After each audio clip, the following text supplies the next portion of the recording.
Hi everyone, welcome back. So this is the third video with Dr. Ricardo White. Thanks for having me.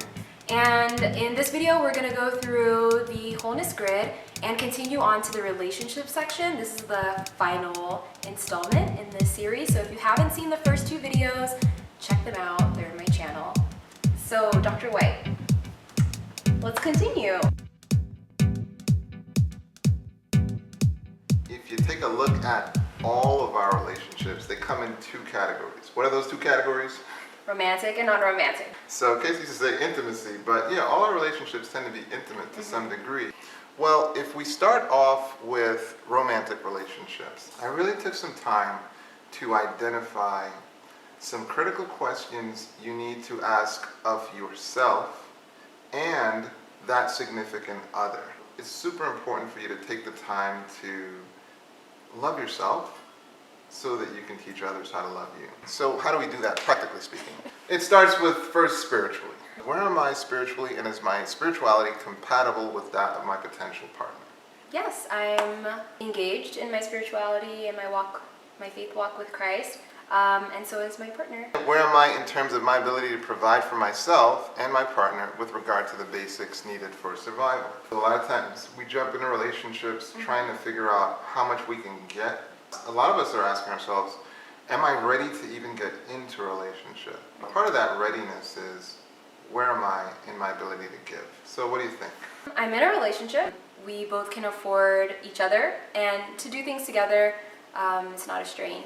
Where am I in how much alone time I need versus how much togetherness time I need, and are my needs in this area compatible with my partner's needs in the area? I think I've definitely learned about time with my boyfriend, Andre, and we started off being long distance, so we couldn't spend too much time really together at all. But now that we live pretty close together, we get a better sense of how much time we physically need to be around each other. I, being introverted, need like a lot more like alone time. This came up in a conversation we had, and he said that he doesn't feel like we spend too much time together because he knows we won't be soon when he starts nursing school. So there's a time for everything, and I think we're really good about talking about how much time we need at the moment for each other, just being there.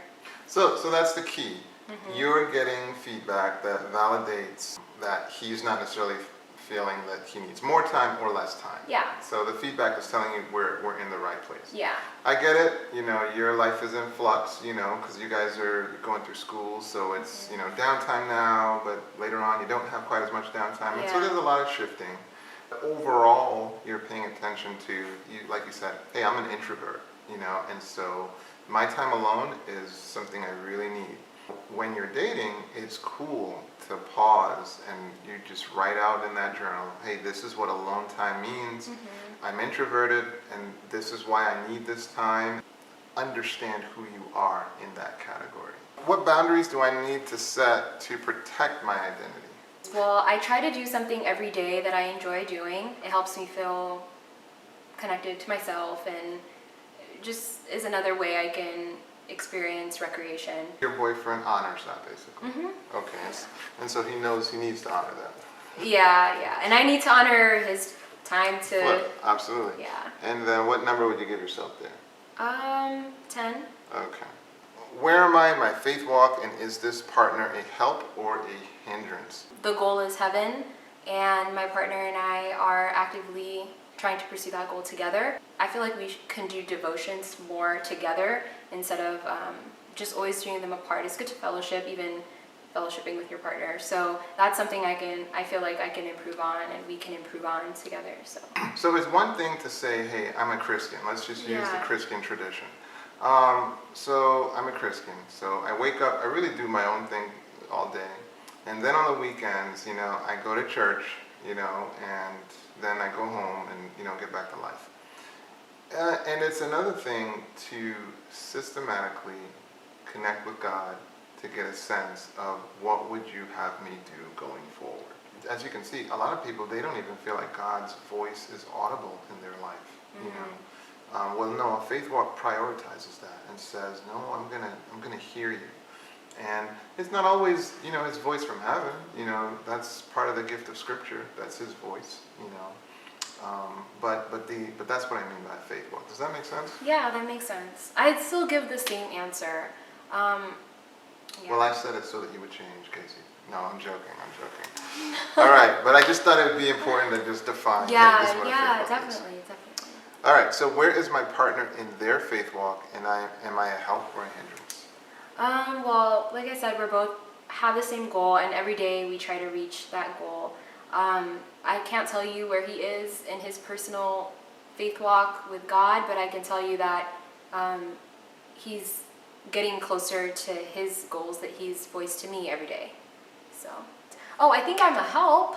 Yeah. I've been told I'm a help, and I'm always willing to try new things in regards to making God really the third or the first most important entity in our relationship. So, where is my partner in their faith walk? I can't really tell you, but I know he's moving onward and upward, and I'm a help. I'd give myself about an 8. That was interesting because you said, hey, I don't know what his faith walk is.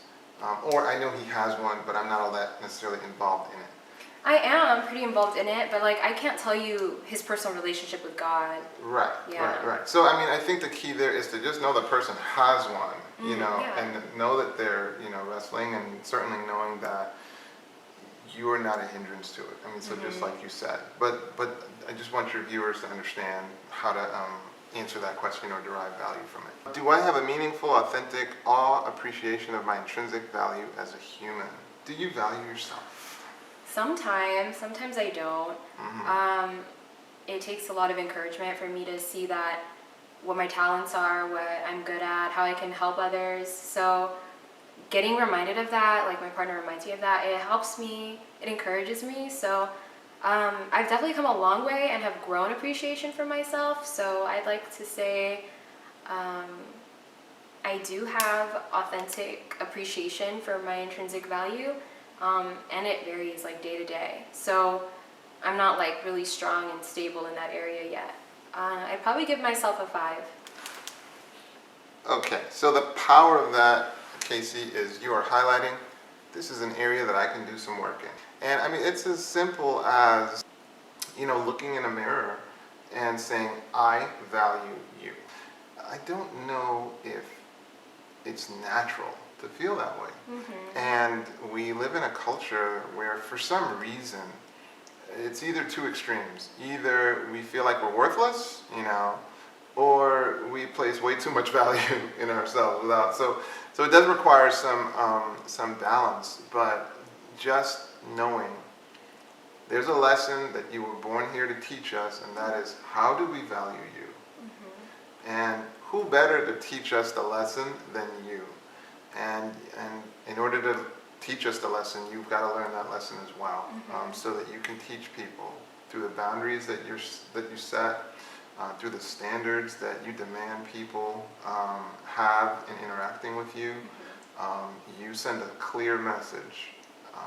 I'm to be valued. So it's super important that you can acknowledge, I want work in this area. I want to work in that area. I think that's really important, and so it's good that you've identified that. One thing that helps is to think of all the things God has done for me, and it makes me feel really special. That's beautiful. That's beautiful. And yeah, so in a sense, in the Christian tradition, you can see there are some huge contributors to us understanding that, hey, we're valued when you understand that, God died for us. That's really powerful. Do I have a similar awe for my potential partners? Do you have awe of him? Do you recognize he has value? I do. That's beautiful. She's like, did you hear that? I do. Andre, she said I do. Oh my goodness. Well, that's what it's going to sound like, Andre. All right. Okay, so, all right. So does my partner have a similar awe of themselves? Yeah. So he's a lot stronger than I am in knowing his worth, his talents, his goals, and feeling confident in himself and awesome. who he is in God. What we just took the time to do is We asked ourselves the question, how ready am I for a relationship? In order to do that, a lot of people want to start looking at the other person, but the work really starts with yourself. What these series of questions did, and again, these are not things you would necessarily say. The goal is that you actually take the time and journal about this, and not, quick responses, comprehensive spending time. Because hopefully what it would awaken is a recognition that, dude, I should talk to somebody about this, whether it's a close friend or family member, or maybe even a therapist, or a counselor or a pastor, or somebody that you trust. But you can now be intentional about identifying the key issues to help you understand, am I really ready to start to, pursue looking for someone or being in a relationship? The other key thing here is also, a lot of times people do not celebrate the valuable time of being single. This is a period that you can be whoever you want, in a sense, and there are no constraints, and you can pursue the academic goals of your choosing. You can, you talked about how you love doing all sorts of different things, and there's no, well, we'll have to find babysitting. There's no, well, I have to get his permission. There's none of that. You're committed to doing something. You see it has value. You can pursue it. Your life won't always be that way. And part of life is learning how to enjoy the virtues that are inherent with a particular phase of life. With marriage, and there comes a different form of freedom, but nonetheless, it's different. And so. Be sure you celebrate that in this phase. But yeah, we asked ourselves those questions to determine if we were ready and if that significant other was ready for a relationship. Okay. And then we rated it. In that comment section, we could just put a little rating there. 0, very dissatisfied, 10, very satisfied. And what the rating does is it immediately allows you to kind of zero in on what are the areas that need more work before you move on. So what non-romantic relationships in my life deserve my investment? Who is it deserves my time? A few close friendships I can think of, and my family, some family members who are my grandparents, my immediate family, my dog. Your dog. What's your dog's name? Kayla. Oh, well, that's beautiful. And then how, then, why, where do I go about making that investment? Okay, I'll just take my grandparents, for example. They live a lot closer to where I live now than they did when I was growing up. So I can definitely visit them more often physically. Phone calls are important, but I think because we live so close now, I can make that extra effort to just go visit them. And sometimes I do, I take them to church because my grandmother doesn't drive, so I can take her with me places and take her to run her errands. So that's one thing I can do more often, for sure. Now, the key to having any activity that we commit ourselves to is putting it into the calendar.